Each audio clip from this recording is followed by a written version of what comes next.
Hi guys! Welcome to Jekotech TV! Smile ka muna dyan! Okay guys, let's go!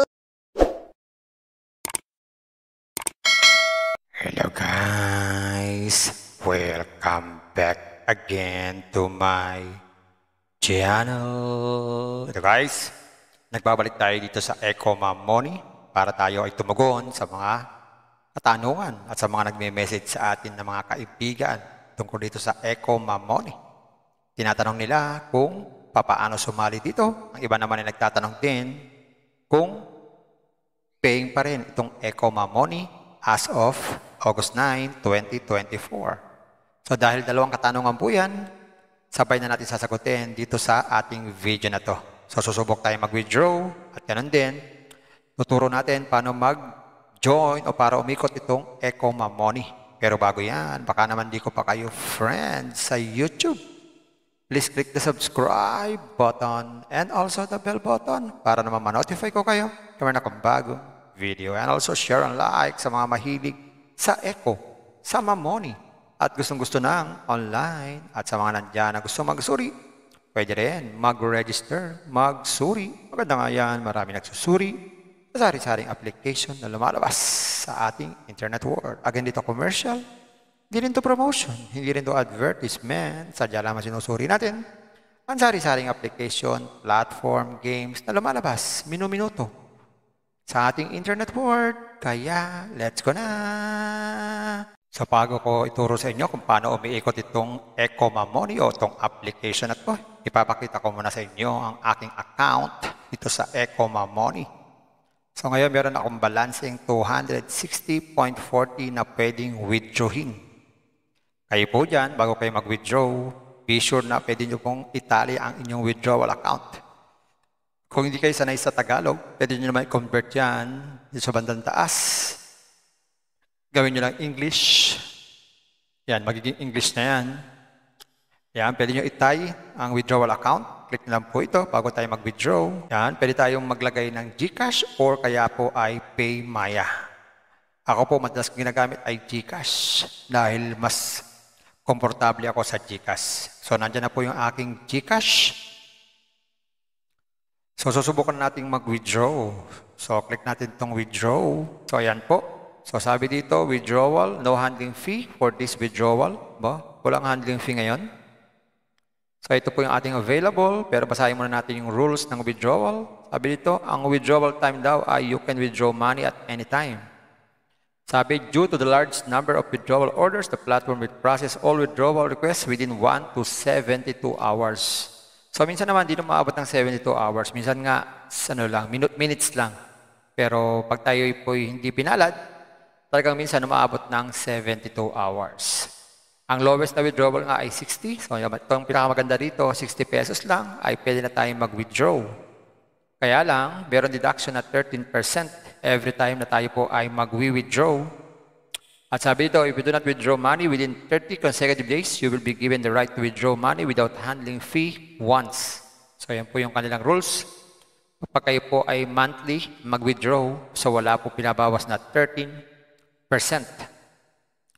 So, mag-withdraw na tayo. Ayan. So, 260. So, enter the amount you want to recover. Ayan, lagay natin dito yung amount, 260. Huwag na natin isama yung 0.40. Ayan. Tapos, pili tayo ng withdrawal method. Pili natin GCash. Ayan. Dahil GCash naman ang naka-enter sa atin. Tapos, ang transaction password natin. Yan po ay sineset din pag tayo po ay nag-sign up. Usually, ang ginagawa kong transaction password ay 6 numbers lang. Kayo po, pwede rin po yung gano'n. So, lagay ko na. Yan, ilagay ko na ang aking transaction password o withdrawal password. Iba po yan sa login password. Click natin withdraw.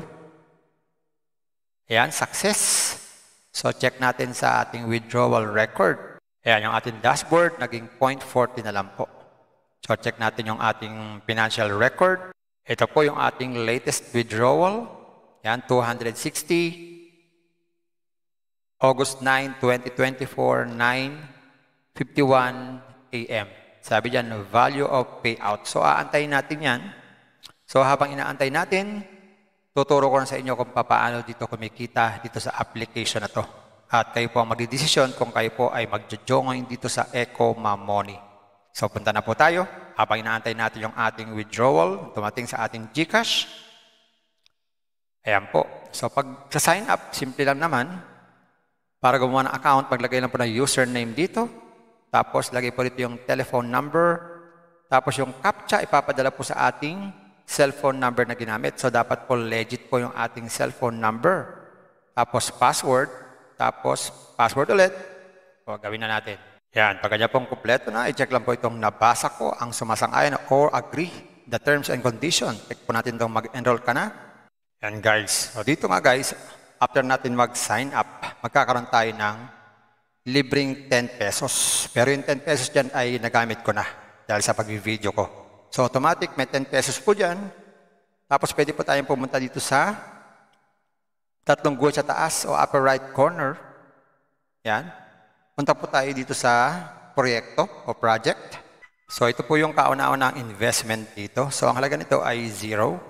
So yung ating free 10 pesos ay hindi na magagalaw. So ang punan po dito ay 0. So gagawin nyo lang, piliin nyo itong arrow, tapos click lang balance. Tapos magkakaroon po tayo ng 15 pesos every day. Sa dalawang araw, meron tayong 30 pesos. Click lang po itong subscription. Pagtapos po natin na-click ang subscription, punta pa tayo sa upper right corner, tatlong guhit. Punta po tayo sa recycling base station. Yan, kaya lang wala po yan. Pero sa aking account, ito po yung makikita nyo sa recycling base station. Yan, so makikita nyo dito sa recycling base station, lalabas po dito ay termination or ipapapatuloy po natin. Pag ayaw na natin, pwede natin i-terminate yung ating puhunan at automatic makukuha natin yung ating puhunan ng walang fee. Okay, walang fee. Maliban na lamang po doon sa period na within 30 days ay nag-withdraw po tayo. Yan po. So anytime, pwede natin bawiin yung ating puhunan. Yan po. I-terminate lang po natin dito. Okay. So ito po yung mga may investment dito. Okay. So pwede tayo mag-invest 400 pesos. Sa loob ito ng 365 days. Meron tayong 10 pesos every day. So ang total niya ay 3,650. At anytime naman, pwede namang bawiin yung 400. So pag nag-invest tayo, click lang itong subscription. Meron din namang, ang halaga ay 1,2. Yan, may 30 pesos every day. Meron din namang 3,500, 90 pesos ang every day. 8,000, meron 265 every day. At 226K, meron tayong 866 every day. At meron ding 71K, yan ang pinakamaliit. Pinakamalaki, 71K. Magkakaroon tayo ng 2,369 every day. Click lang tong subscription. At anytime, pwede pong i-terminate ang ating subscription at mabawi ang ating investment. Gagawin lang para makapag-subscribe dyan o makapag-invest, kailangan natin mag-recharge. Click lang itong tatlong guhit. Yan, punta po sa personal sentro. Yan, tapos click lang po natin itong top up. Yan, maglagay po tayo dito ng halaga. Halimbawa, 1,200. Pili tayo na pambayad. Pwede po tayo sa GCash, WowPay, o NetPayPay, o Maya, or Maya2. Mamimili po tayo yan. Depende kung ano po ang gusto natin. Tapos click lang po itong top up. Yan, success. Mapupunta po tayo sa GCash ito. Yan, lagay po dito yung GCash number. Yan, tapos click lang po itong next.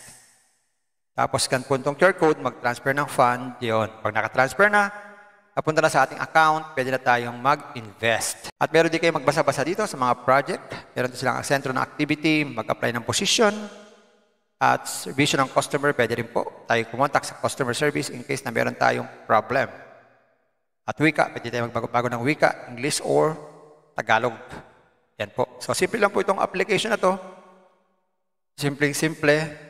Yun, tandaan lang pa natin, pag nag-invest tayo ito, pwede bawiin anytime yung ating puhunan. So, huwag nyo kalilimutan, everyday pumunta tayo sa recycling base station pag tayo nag-invest para kunin yung ating income. Okay?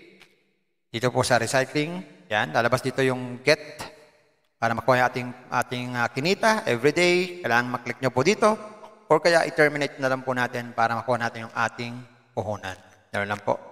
So, check na natin yung ating withdraw kung nandun na sa ating account. Yan. So, wala pa rin po. Sabi dito, waiting for processing. So, inaantay po natin yan. Pag dumating yan, dudugtong ko rin dito sa ating video para makita nyo kung paying pa itong Eco Mamoni as of August 9, 2024. So, nasa sa inyo po yan kung kayo po ay mag-i-invest dito sa Eco Mamoni.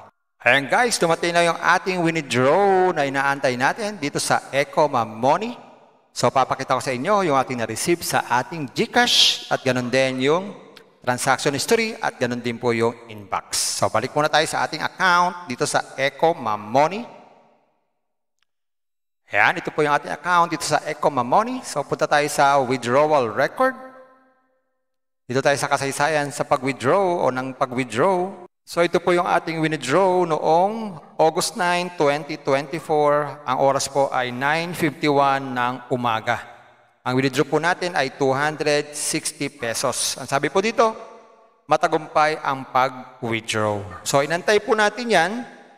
Pero na-receive natin ay ilang oras. Check natin. Ito po, na-receive po natin sa ating GCash. Ito po yung ating withdrawal record. So, yan po. Nag-withdraw po tayo 260 at ang oras ng pag-withdraw ay August 9, 2024, 9:51 a.m. Ang sabi po dyan, matagumpay ang pag-withdraw or success. So, punta tayo sa ating GCash para makita natin kung gaano katagal natin na-receive yung ating withdraw. So, naka-receive po tayo sa ating GCash kahapon, August 11, 2024. Naka-receive po tayo ng 11:20 a.m. ng 260 pesos. So, na-receive po natin 11:20 a.m. kahapon, August 11, 2024. Naka-receive tayo ng 260 pesos. So, check naman natin sa transaction kung parehas din. Transaction history, ayan po, as of August 12, 2024, yesterday, naka-receive po tayo 11:20 a.m. ng 260 pesos. Yan, sa inbox, 11:20 rin po. Sa transaction po, 11:20 rin po. Naka-receive po tayo kahapon. So, bilangin po natin kung ilang oras bago natin na-receive yung ating withdraw. So, tandaan po natin, na-receive natin na 11:20 ng umaga kahapon, August 11. So, balik tayo sa ating account. Ayan, nag-withdraw tayo 9:51 ng August 9. So, lumalabas dito, muntik nang magdalawang araw.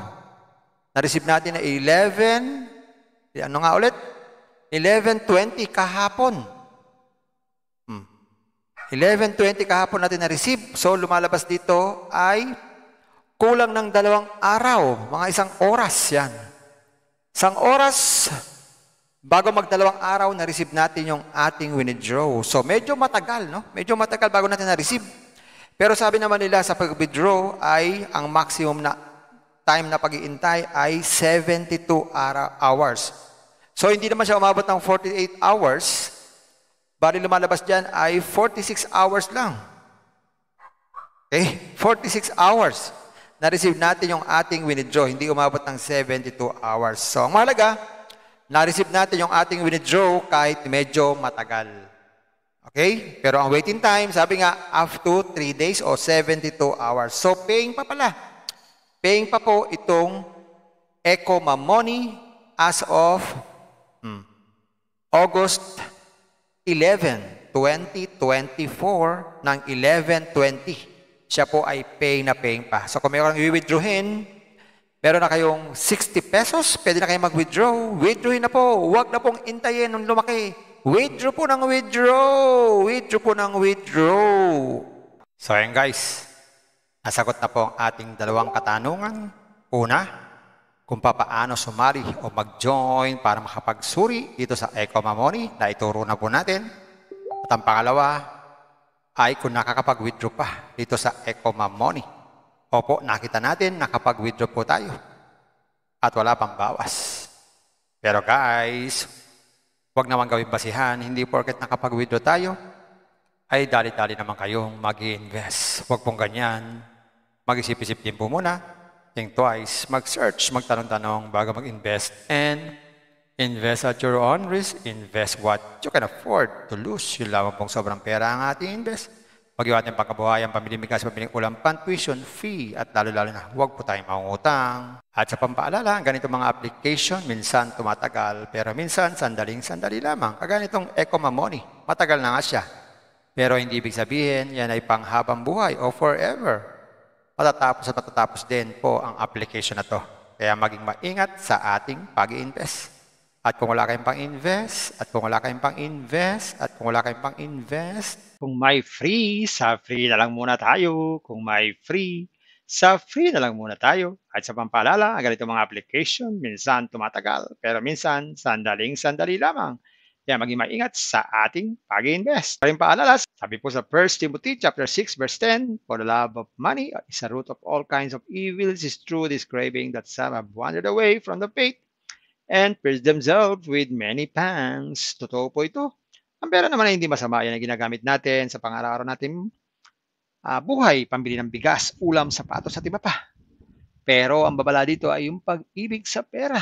Pag tayo po umibig na sa pera, maaari tayong makagawa ng sari-saring kasamaan. Yan po ang kinauugataan, yung ating pag-ibig sa pera. Kaya ito po ay isang babala. Dahil ang ating ibang mga kasama natin ay nawala na sa pananampalataya. Mas pinili nilang ibigin ang pera. Hindi na natin alam kung nasaan sila. Kaya pinag-iingat po tayo dito. Mag-iingat po tayo sa pag-ibig sa pera. Bye-bye. Ingat lagi sa pag-invest. Bye. Hi guys! Welcome to Jekotech TV! Smile ka muna dyan! Okay guys, let's go!